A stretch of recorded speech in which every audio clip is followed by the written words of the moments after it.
Hello guys, welcome to Dadi's ધાબા. Friends, આજે smell બહુ મસ્ત આવી રહી છે. તો દાદી, આજે દાદીઝ ધાબામાં શું બનવાનું છે? શિયાળામાં હમણાં ખૂબ સરસ શાક આવી રહ્યા છે, એટલે આજે આપણે બાળકોને ખૂબ જ પ્રિય એવી હક્કા નૂડલ્સ ચાઇનીઝ આઈટમ બનાવી રહ્યા છીએ. જો આ નૂડલ્સ છે એના માટે આપણે લીધેલા, અને ઘણા બધા શાકભાજી એમાં આપણે ઉમેરીએ છીએ, એટલે આ બધું જ આપણને ઘણું તબિયત માટે સારું અને ઉપયોગી થાય. એને માટે આપણે આ નૂડલ્સ લીધા છે 1 પેકેટ, અને એની સાથે આપણે આ કોબીજ સમારીને લીધેલી છે, ગાજર છીણી લીધેલું છે, સૂકા કાંદા લીધા છે, લીલા કાંદા લીધેલા છે, સાથે કેપ્સિકમ સમારીને લીધેલું છે, અને આ લીલું લસણ લીધેલું છે, ને સાથે જોઈશે આપણને આ આદુ મરચાંની પેસ્ટ. તો શરૂ કરીએ? યસ. ચાલો, સૌ પ્રથમ આપણે પાણી ઉકળવા મૂકી દીધેલું છે 2-3 ગ્લાસ જેટલું, અને એમાં આપણે 2 ચમચી તેલ નાખીએ છીએ, બરાબર. અને ત્યાર પછી આપણે એમાં મીઠું ઉમેરીએ છીએ સ્વાદ પ્રમાણે, એટલે આ નૂડલ્સ આપણે બાફીએ ત્યારે એમાં મીઠું ચડી જાય અને આ નૂડલ્સ એકબીજા સાથે ચોંટી ના જાય. તો આપણે જો આ રીતે નૂડલ્સના ટુકડા કરી લીધા છે. તમે બધા મેગી તો બનાવતા જ હશો ને ખાતા જ હશો, એટલે આ પ્રોસીજર તો તમને બધાને ખબર જ હોય. ये तो हर बच्चे जानते हैं. હા, તો આ આપણે નૂડલ્સ બાફી લઈશું. જો આ આપણા નૂડલ બફાઈ ગયા છે, આમ દબાવીએ તો તૂટી જાય છે, એટલે આ સરસ મજાના બફાઈ ગયા છે.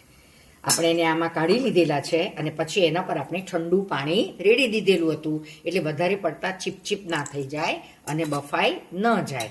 જોયું કેવા સરસ છૂટા છૂટા છે, હે ને?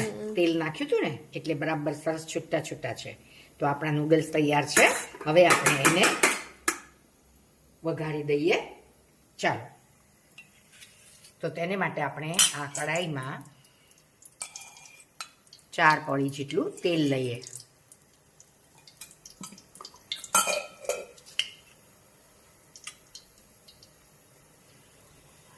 અને એ ગરમ થાય એટલે આપણે એમાં પહેલા આદુ મરચાં નાખીશું.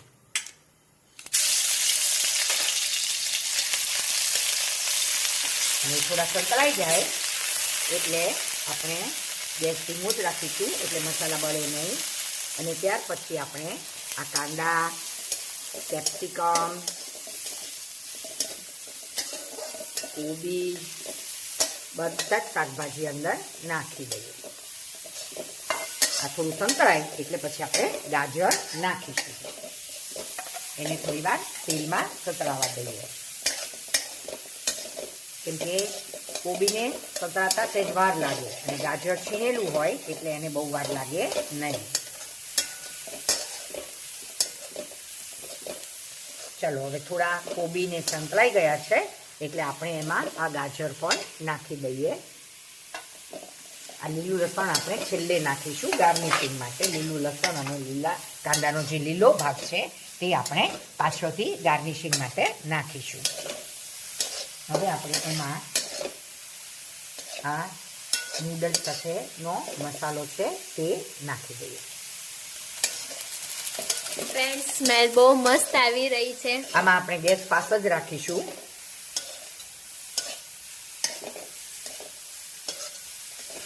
નૂડલ્સમાં આપણે મીઠું નાખેલું છે, એટલે આપણે અહીંયા માત્ર આ સબ્જી જેટલું જ સ્વાદ પ્રમાણે મીઠું નાખી દઈએ.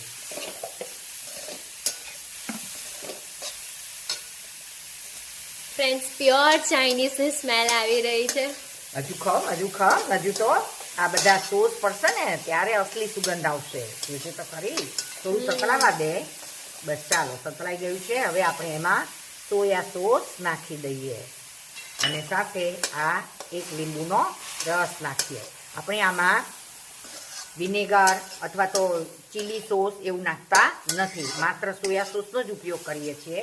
એને બદલે આપણે આદુ મરચાં નાખીએ છીએ અને લીંબુનો રસ નાખીએ છીએ, એટલે બને એટલું હાઇજેનિક બનાવવાનો પ્રયત્ન કરીએ છીએ. ફ્રેન્ડ્સ તમારા મોઢામાં પણ પાણી આવી ગયું ને તો જલ્દી આ વિડીયોને લાઈક કરી દેજો. ચાલો હવે આપણે આ નૂડલ્સ એમાં નાખી દઈએ.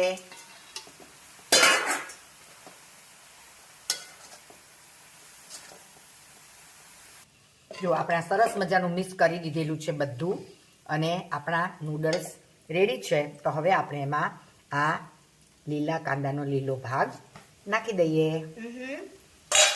અને સાથે આ લીલું લસણ પણ નાખી દઈએ. એનો ટેસ્ટ ખૂબ સરસ આવે છે આમાં. હવે મિક્સ કરી દઈએ એકવાર. ફ્રેન્ડ્સ જો કેટલું ટેસ્ટી દેખાય છે. ખાવાનું મન થઈ જાય છે ને. ટેસ્ટી ને સાથે હેલ્ધી. ચાલો હવે આપણે એને સર્વ કરી દઈએ.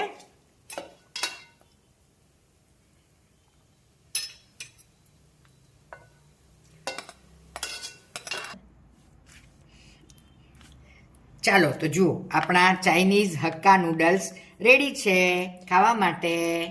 જો ફ્રેન્ડ્સ ચાલો ટેસ્ટ કરી જુઓ. વાવ ફ્રેન્ડ્સ કેટલું ડિલિશિયસ દેખાય છે. મારા મોઢામાં તો પાણી જ આવી ગયું.